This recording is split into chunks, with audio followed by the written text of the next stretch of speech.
Bienvenidos al Café de las Ciencias. Este es un ciclo de divulgación científica organizado por el Ministerio de Ciencia, Tecnología e Innovación Productiva y la Embajada de Francia en Argentina. Este es el café número 27 del ciclo y estamos en el marco de una propuesta del Centro Cultural de las Ciencias que se llama Urbanotopía, que se está desarrollando durante el mes de mayo y parte de junio. El ciclo fue propuesto para pensar sobre las ciudades que habitamos e imaginar aquellas que vendrán desde distintas miradas científicas y artísticas.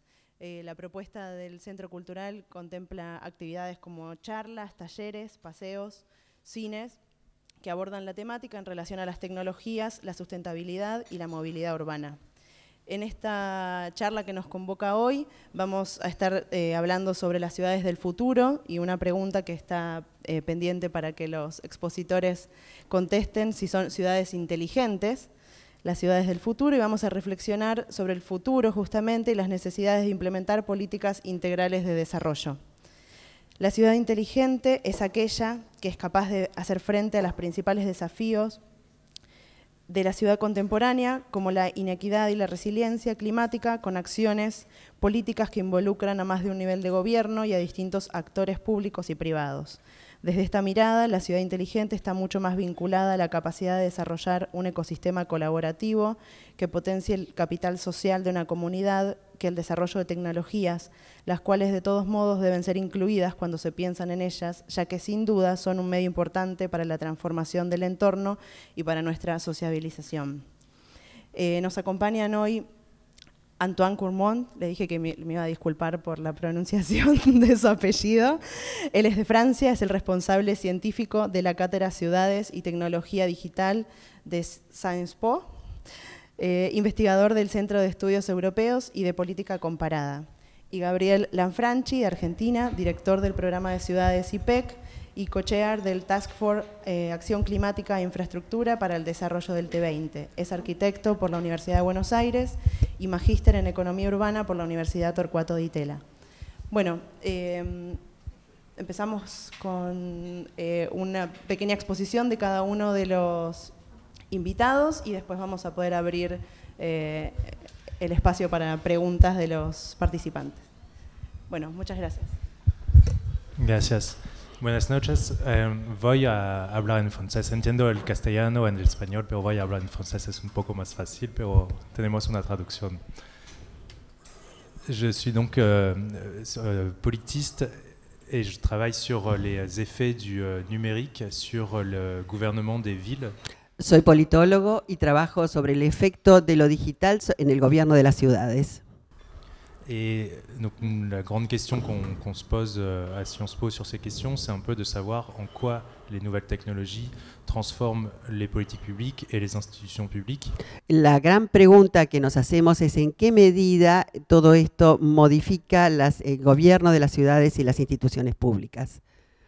Et moi, plus particulièrement, j'analyse tout ça au travers de la question des données qui sont au cœur de la ville intelligente. Yo analizo esto particularmente a través de los datos que están en el corazón de una ciudad inteligente. Et donc, j'ai fait une thèse de sciences politiques sur la question de l'open data de la ville de Lyon. Y mi tesis en ciencias políticas trató sobre open data en la ciudad de Lyon. Pour comprendre en quoi l'open data transformait les relations entre les différents acteurs d'un territoire, les acteurs publics et les acteurs privés. Así, la idea era comprender en qué medida el open data modificaba las relaciones entre los distintos actores que hay en una ciudad, los públicos y los privados. Et également la thèse a mis en évidence que gouverner la donnée était devenu un enjeu majeur pour les villes, pour maintenir le contrôle de leur politique publique, pour gouverner la ville à l'ère du numérique. El eje de la tesis es demostrar cómo lo digital se convirtió en el gran desafío para una ciudad, para poder gobernar el interior de una ciudad a partir de esto. Avec donc le développement de nouveaux outils, de nouveaux enjeux, de nouvelles stratégies autour de la question des données, mais aussi de nouvelles compétences et de nouveaux postes tels que les Chief Data Officer. Hay nuevas competencias, nuevos cargos como Chief Data Officer, todo esto entra en juego con este tema de los nuevos datos. Et maintenant, je continue mes recherches toujours sur cette question des données pour analyser les relations entre public et privé. Y ahora sigo en mi investigación sobre datos, buscando las relaciones entre lo público y lo privado, el análisis de eso. En analysant donc un nouveau type de données qui sont des données, des traces numériques qu'on laisse chacun. Y estamos analizando un nuevo tipo de datos que son las huellas digitales que vamos dejando. Et qui sont collectés et analysés par de nouveaux acteurs qui apparaissent dans le champ de la gouvernance urbaine. Reunidos y analizados por nuevos actores que aparecen en el campo del ámbito urbano, Qu'on appelle souvent les plateformes.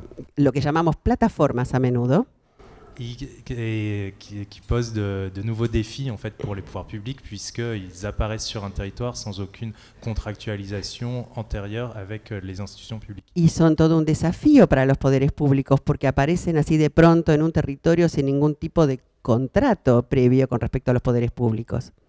Et donc on connaît les exemples les plus connus qui sont Airbnb ou Uber qui posent des... Hay un ejemplo muy conocido que es Airbnb o Uber también. Qui sont des gros enjeux pour nous en France. Je crois aussi qu'ici à Buenos Aires, Uber pose quelques questions. Y esto plantea grandes desafíos en Francia y tengo entendido que en Buenos Aires Uber también plantea algunos cuestionamientos. Et plus généralement, l'idée, c'est de voir comment on peut imaginer de nouvelles modalités de régulation qui associent ces nouveaux acteurs privés aux politiques publiques pour maintenir l'intérêt général. Y la idea entonces es ver cómo podemos manejar lo mejor posible a estos nuevos actores privados con respecto a lo público y mantener el equilibrio general. Et ainsi comprendre du coup comment se recomposent les institutions publiques pour gouverner les territoires à l'ère du numérique. Entonces, ver así cómo se recomponen los territorios públicos para estos nuevos gobiernos. Je peux continuer ¿Puedes seguir o parar aquí? Sí. Un peu plus. Et donc moi je travaille plus particulièrement sur le secteur de la mobilité. Yo trabajo en particular sobre el sector de la movilidad. Et donc les questions d'intermodalité, donc comment la mobilité peut permettre une nouvelle pratique urbaine. La intermodalidad en particular, cómo la movilidad puede permitir nuevas prácticas urbanas. Et renforcer les phénomènes de métropolisation dans les territoires urbains. Reforzando así los fenómenos de metropolización en los territorios urbanos. Et donc métropolisation par les pratiques plutôt que par les institutions. Y la metropolización a partir de lo práctico, no tanto de las instituciones. Et donc, par exemple, c'est le cas en France avec l'exemple de Uber qui a des grosses questions de métropolisation et de transport sur la région parisienne. El caso de Uber es muy particular para este tema porque plantea grandes temas sobre metropolización en el área de París, por ejemplo, la región parisina. Et Uber a permis en fait de favoriser les déplacements des populations des banlieues entre banlieues, ce qui était très difficile avec les transports en commun. Y Uber lo que ha facilitado es el transporte de la población de suburbio a suburbio, lo cual era bastante difícil con el transporte urbano habitual. Et donc on voit ainsi une forme positive en fait d'un défi qui a été réalisé plutôt par les plateformes, alors que les institutions publiques depuis des années essayaient de résoudre ce problème. Y esto, en definitiva, es algo positivo que se ha logrado a través de plataformas, mientras que en realidad la red pública de transportes mantenía este problema pendiente desde hacía años. Et dans le même temps, ces plateformes peuvent poser aussi des problèmes de régulation. Pero también estas plataformas pueden significar problemas de regulación. C'est le cas par exemple de Waze, como el caso de Waze, qui est un navigateur GPS routier. El navegador GPS que todos conocemos. Qui se base sur les données qui proviennent directement de ses utilisateurs. Que se basa en los datos que provienen directamente de los usuarios. Et qui, par ses algorithmes, provoque des reports de trafic sur des voies secondaires, des quartiers résidentiels. Que a través de algoritmos proponen lugares para circular a partir de barrios residenciales, por ejemplo. Et donc qui pose des problèmes de nuisance pour les résidents, des problèmes aussi de sécurité publique. Que esto puede significar problemas de molestias, de ruidos, de seguridad pública para los habitantes de los barrios por donde hace circular Waze. Avec par exemple des flux massifs de véhicules maintenant devant des écoles. Por ejemplo, hay flujos masivos de vehículos delante de escuelas. Et donc Waze c'est une application très utilisée en France avec plus de 10 millions d'utilisateurs. Waze es muy utilizada en Francia, hay más de 10 millones de usuarios. Et donc les effets de l'usage de Waze sur ces reports de trafic sont un gros problème pour les pouvoirs publics qui ne savent pas comment le résoudre. Y los efectos del uso de Waze son realmente un problema para los poderes públicos porque no saben cómo resolverlo. Et donc, ce qui est assez intéressant, c'est qu'on voit qu'au travers des données, donc il y a ces nouveaux acteurs qui apparaissent avec d'autres modalités de régulation de la circulation Entonces, routière. lo interesante es ver cómo a través de los datos, con estos nuevos actores que aparecen, con estas nuevas modalidades, Mais en même temps, que les institutions publiques tentent aussi d'agir sur les données de Waze bueno, cómo hacen los poderes públicos para actuar sobre los datos de Waze, pour faire converger les principes de régulation publique et les principes promus par cette... para lograr una convergencia entre los principios que manejan los poderes públicos y lo privado. Et donc voilà, ça c'est un autre thème de recherche sur cette question des données et de la recomposition des institutions et des politiques publiques. Y otro tema de investigación es la recomposición de los poderes públicos.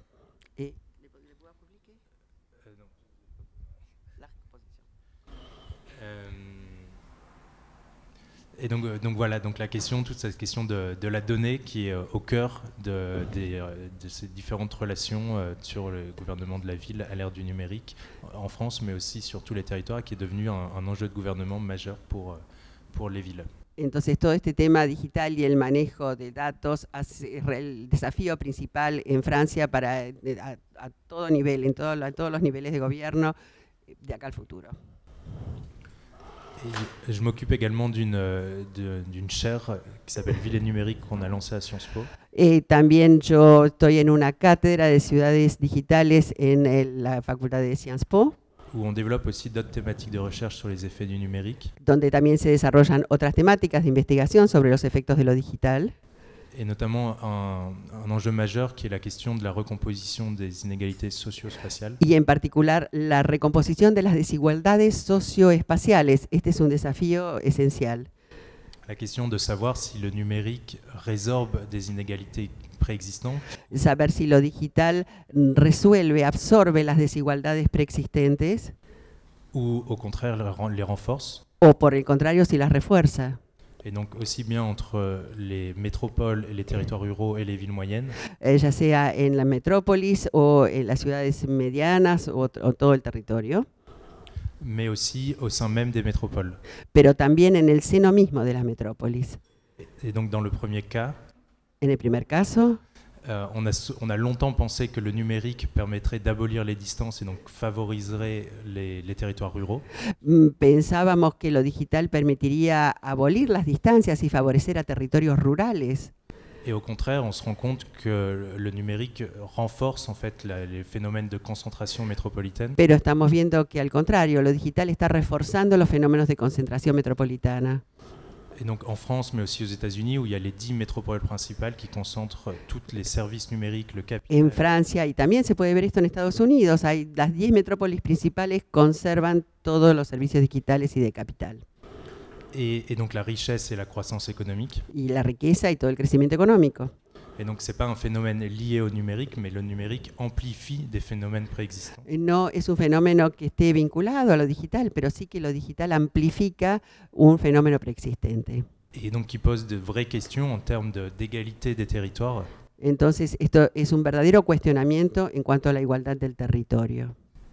Et l'autre point, c'est aussi des inégalités à l'intérieur des métropoles. Y está el otro aspecto, que son las desigualdades dentro de las ciudades mismas. Parce que nos villes industrielles ont longtemps été pensées autour des réseaux. Las ciudades industriales que nosotros tenemos fueron pensadas en torno de redes. Des réseaux d'eau, des réseaux de mobilité, des réseaux d'énergie. Redes de agua, de energía, de movilidad. Qui sont basés sur un principe d'égalité territoriale ou d'équité territoriale. Tout le monde y a accès. Basadas sobre un principio de igualdad o equidad, por lo menos territorial. Todo el mundo tiene acceso a estas redes. Au moins dans le cas des Français. Por lo menos en Francia. Et aujourd'hui, ce qu'on se rend compte avec le numérique, c'est qu'il y a le développement, par exemple, de smart grid. Smart grid. Smart grid. Smart grid. Perdón. Entonces, lo que hoy vemos es que el desarrollo, por ejemplo, de Smart Grid, qui sont donc des réseaux intelligents mis sur certains quartiers ou certains immeubles, son redes inteligentes en algunos barrios, en algunos edificios, et donc qui peuvent aller à l'encontre en fait du principe d'égalité promu par les réseaux y traditionnels. esto puede ir totalmente en contra del principio de igualdad propuesto. Mais aussi des services numériques qui sont utilisés seulement dans certaines zones urbaines et d'autres, et pas d'autres. Pero también hay servicios digitales que son utilizados solamente en algunas zonas urbanas y no en otras, Et donc qui peuvent renforcer des inégalités au sein même des métropoles. que también entonces refuerzan las desigualdades dentro de las ciudades mismas. Ou au contraire en résorber, comme je le citais avec l'exemple de Uber et les banlieues parisiennes. O por el contrario, absorberlas, como mencioné el caso de Uber y el suburbio parisino. Et donc la question des données et la question des effets sur les territoires sont un peu les deux grands axes de recherche que l'on développe. Entonces, los datos y el efecto que estos tienen sobre el territorio son los dos grandes ejes de investigación que estamos desarrollando. Y así para la presentación.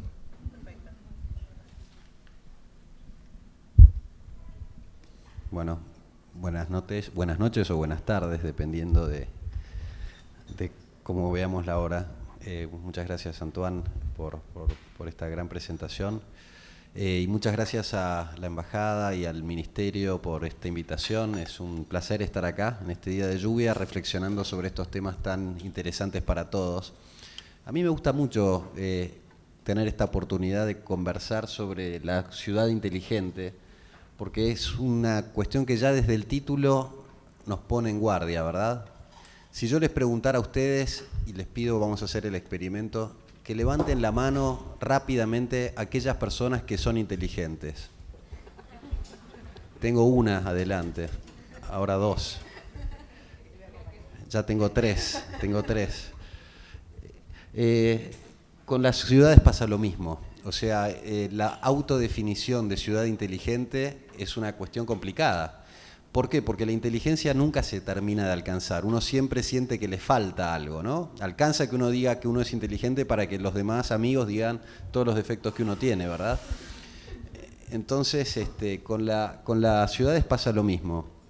Sin embargo, me parece que da espacio a la reflexión sobre algunas cuestiones que son importantes. Porque la inteligencia, si hay algo que tiene en común, ya sea en las personas o en las ciudades, es la capacidad de conectar cosas, ¿verdad? La inteligencia está muy vinculada a la capacidad de conectar distintas ideas y de eso generar algo nuevo. Si pensamos nosotros en por qué una persona quiere ser inteligente, bueno, básicamente va a querer ser inteligente para poder ser más capaz que los demás, ¿no? Para tener más armas para la supervivencia o para mejorarse su calidad de vida. Entonces, cuando nosotros pensamos en qué es una ciudad inteligente, para nosotros desde CIPEC claramente es una ciudad que conoce sus talentos, que sabe qué es lo que sabe hacer bien y que sabe ponerlos en contacto y que a partir de ponerlos en contacto logra mejoras en la calidad de vida de sus habitantes. Es una ciudad que también conoce sus riesgos, que sabe a qué se enfrenta, y hoy con el gran problema del cambio climático, el conocimiento del riesgo se ha vuelto una cuestión fundamental de la política pública. Es una ciudad que sabe cuidar la equidad, como bien contaba Antoine recién.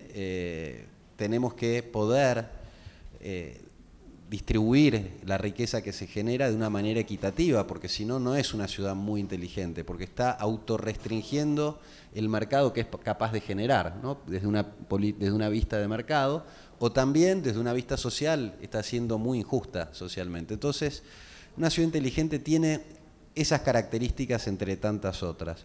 Nosotros decimos que una ciudad inteligente es aquella que sabe resolver los principales desafíos de la ciudad contemporánea, que no son los mismos desafíos de la ciudad del siglo XX. La ciudad contemporánea tiene un gran desafío hoy que tiene que ver con la inequidad creciente. El 75% de las ciudades del mundo son más inequitativas que hace 20 años. Thomas Piketty escribió este famoso libro del Capital en el siglo XXI que pone en evidencia esta cuestión y que cuando uno lo lleva a la ciudad es donde se ven manifestadas estas situaciones en mucha mayor con mucha mayor claridad. Entonces, ¿cómo se hace una ciudad equitativa? Bueno, pudiendo garantizar lo que se llama el derecho a la ciudad, el acceso a la vivienda, el acceso al suelo, pero también el acceso al espacio público, al transporte, a las oportunidades, a la educación. Cuando uno empieza a pensar en la ciudad en donde uno vive, sabe que eso no está garantizado en todo el territorio. Entonces, primer cuestión que hay que resolver en las ciudades de todo el mundo, de esta época, tiene que ver con la equidad. Segunda cuestión, lo mencioné hace un ratito, claramente tiene que ver con el cambio climático. El cambio climático es un fenómeno también de este siglo. A principios de siglo casi no hablábamos del tema y de golpe lo empezamos a notar, primero los científicos y después lo empezamos a notar todos, porque se acuerdan seguramente ustedes de la inundación de La Plata, acá en Buenos Aires, pero podemos agregar una catástrofe de estas año por año, en todo el mundo. Bueno, París también tuvo sus problemas, New York, y a veces cuando no es inundación es sequía. Dicen que el cambio climático es sobre todo mucha agua en poco tiempo o poca agua en mucho tiempo, y eso pone en jaque a cualquier ciudad, porque los caños para llevar el agua a otro lugar están diseñados para una cantidad de lluvia que no es la que están ahora sufriendo, o la forma de proveerse de agua también tiene un régimen. Entonces, cuando se afectan estas cuestiones, entramos en crisis. Lo mismo sucede con el calor. El cambio de temperaturas está haciendo que cada vez sean más los días que las ciudades se enfrentan a temperaturas que superan los 26 grados. 26 grados para nosotros no es algo poco habitual, pero claro, en la sumatoria de días de calor empiezan a producir distintos problemas en la sociedad, sobre todo en los más vulnerables. Entonces, el calor, para que ustedes sepan, mata más gente que la inundación, por ejemplo, como un dato interesante. O el viento, ¿no? El cambio de vientos también es un riesgo porque tira árboles abajo, y entonces todo esto termina afectando en la pérdida de bienes materiales o en la pérdida de vidas. Y las ciudades no se pueden permitir esto. Incluso lo que está pasando es que el cambio de las inundaciones en sociedades más organizadas que la nuestra está afectando el mercado de los seguros, claramente. Y eso hace que, por ejemplo, en Nueva York haya pasado la línea que marcaba el límite de inundación cada 100 años, ahora se considera cada 10 años. Y esto hace un cambio radical en los seguros que tienen que pagar los propietarios de las propiedades, afectando directamente el mercado de suelo, inclusive causando desplazamientos de gente que ahora tal vez ya no puede pagar un alquiler en el mismo lugar porque cambia el valor de la propiedad. Entonces, estos dos temas son centrales. Ahora, también hay otras dos cuestiones que nos parece que son bien inherentes a este siglo. Una es la que mencionábamos recién, que es el tema de la aparición de la tecnología. Si yo les pregunto, que levanten la mano, no vamos a hacer el experimento, pero ¿cuántos de ustedes tienen en este momento un teléfono inteligente en su bolsillo? Probablemente más del 80 o 90% de ustedes lo tengan. Y en la Argentina más del 70% de todas las familias tienen un teléfono de estas características en su casa, y va a llegar al 100% en 1 o 2 años. Está creciendo muy, muy rápido. Perdón, cuando digo 70% es en los barrios más pobres de la Argentina. O sea que hasta en las zonas más pobres de la Argentina todos tienen un teléfono. Y esa es una herramienta muy potente. Es una gran computadora con una capacidad de procesar datos que dicen es 120 veces más potente que la que mandó el hombre a la luna. Así que imagínense si no tenemos poder en nuestro bolsillo. Es una herramienta que genera datos todo el tiempo. Cómo nos movemos, a dónde vamos, qué nos gusta, qué no nos gusta, qué buscamos, qué pensamos. Todos esos datos van a una gran nube de información que es maravillosa y al mismo tiempo es un gran riesgo para la sociedad si no se usa bien. Cuentan en MIT que desde el comienzo de los tiempos hasta el 31 de diciembre del año 2003 se generó tanta información en el mundo como en 24 horas en el año 2015. Cuenta McKinsey que en los últimos 4 años se generó el 90% de la información que generó la humanidad en toda su historia, y que somos capaces de analizar solamente el 1%. Entonces, fíjense si no vamos a tener una tecnología totalmente reveladora en los próximos 10 o 15 años, cuando podamos analizar un 5 o un 10% de esa información que generamos.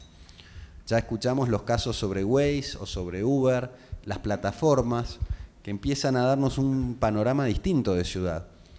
Y si ustedes piensan en la historia de las ciudades, como bien contaba también Antoine, la expansión de la ciudad se produce cuando se expanden las redes, o sea, aparece una nueva tecnología, estamos hablando de la revolución industrial, que transforma la historia de la ciudad, porque si no hubiera aparecido, las ciudades no hubieran podido llegar a tener el tamaño que tienen hoy.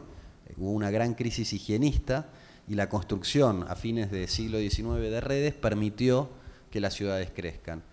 La aparición del pavimento, del cemento y de las grandes autopistas, 50, 60 años más tarde, no mucho más tarde, permitió que las ciudades se expandan a un sprawl increíble. O sea, cada vez que aparece una nueva tecnología, las ciudades cambian, se transforman totalmente.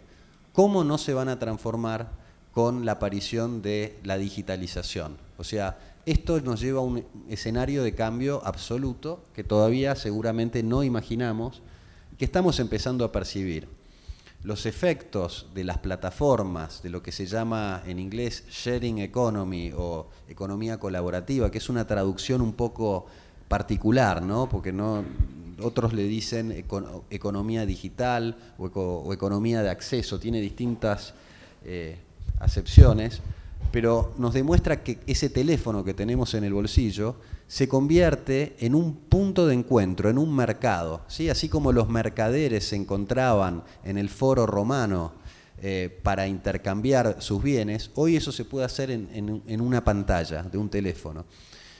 Y esos bienes y servicios que cambiamos se pueden cambiar sin la necesidad de intermediarios, se puede cambiar directamente.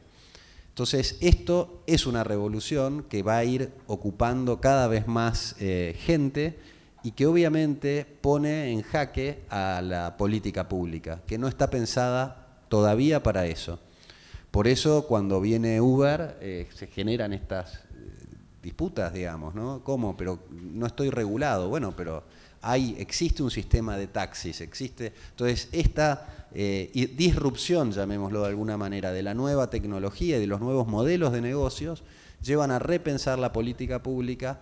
¿Por qué? Porque nos interesa, porque la ciudad, digamos, es un espacio colectivo que existe gracias a que existe una política pública que nosotros, una serie de normativas que nosotros aceptamos, ¿sí? Entonces, nos lleva a reflexionar un poco el futuro de las ciudades, qué va a pasar con toda esa generación de datos, sensores, y ni hablemos de lo que es la robotización, la inteligencia artificial, que va a poner en jaque también el futuro del empleo, que es hoy uno de los 3 temas que se están discutiendo en el G20. No quiero meterme porque es un tema muy largo, pero ya se van dando cuenta los desafíos que tenemos. Entonces tenemos desafíos vinculados a la máxima modernidad, la digitalización, y en ciudades como la nuestra, desafortunadamente todavía tenemos desafíos del siglo XIX que no hemos resuelto, porque el agua y la cloaca es tecnología del siglo XIX que estamos expandiendo para que llegue a toda la ciudad. Entonces, ciudades como la nuestra se debate en ese doble juego entre ultramodernidad y el atraso que hay que poner al día. Todo esto, y un poco también lo mencionaste vos, Antoine, tiene que ver con un sistema urbano que en el 85% de las ciudades del mundo de más de 100.000 habitantes ya es metropolitano. O sea, casi todas las ciudades del mundo son metropolitanas, que quiere decir que su área urbana excede al límite jurisdiccional de una sola ciudad. Entonces, ese exceso hace que el poder, el manejo de ese sistema, piénsenlo como un sistema, está fragmentado. La toma de decisión se reparte entre distintas instituciones, a veces de distintas jurisdicciones, a veces de distintos niveles de gobierno. En Buenos Aires, por ejemplo, tenemos 4 niveles de gobierno tomando grandes decisiones sobre el futuro del Buenos Aires metropolitano, y con una gran cantidad de gente, donde por lo general no hay una representatividad política para ese sistema, porque Si ustedes piensan los municipios, que son un invento también del siglo XIX, se pensaban para la relación con la ciudad y la nación para la relación con el gran territorio. Pero hoy las metrópolis no tienen una situación de representación clara. Y entonces, como que también la política pública quedó por atrás de este crecimiento de nuestra forma de vivir, que es metropolitana. Así que estamos muy interesados nosotros en entender cómo estos tres grandes problemas, la equidad, la resiliencia y la tecnología, ninguna de las tres respeta esos límites. Entonces las medidas tienen que ser integrales, tienen que estar mirándolo todo y al mismo tiempo mirando más de un tema por vez. Estamos muy mal acostumbrados a tratar de resolver los problemas territoriales en función de cómo estamos organizados en la estructura pública, ¿sí? Que es por ministerios sectoriales. Si ustedes piensan, gobierno nacional, pero también en un municipio, ¿cómo se organiza? Ministerio de Ambiente, Ministerio de Transporte, Ministerio de lo que fuera. ¿Por qué? Porque está respondiendo a los intereses de la sociedad, que sí está organizada en corporaciones. Entonces es la puerta de entrada de las distintas organizaciones civiles y comerciales al gobierno. Ahora, cuando uno tiene que volcar políticas en el territorio, bueno, ¿de qué me sirve poner una escuela en un lugar donde no tengo transporte público? ¿Se entiende? Esa necesidad de vincular acciones es muy compleja en el gobierno porque cada ministerio tiene sus propios presupuestos, sus propios incentivos, sus propios planes, a veces no dialogan entre ellos y eso es lo que para nosotros hay que cambiar si uno quiere tener una ciudad inteligente. O sea, una ciudad inteligente es una ciudad capaz de dar respuesta integral a esos problemas que se plantean en las ciudades, no de ahora, sino de siempre. Y la tecnología lo que nos viene a ayudar es a poder hacer evidente un montón de cosas que antes no se veían necesariamente de manera tan clara. El Open Data, que contaban recién, el abrir los datos, sirve para poder empezar a estar tomando decisiones con evidencia y mejor informados. Así que si les parece, yo podría dejar ahí como una primera introducción de qué es lo que nosotros entendemos por ciudad inteligente.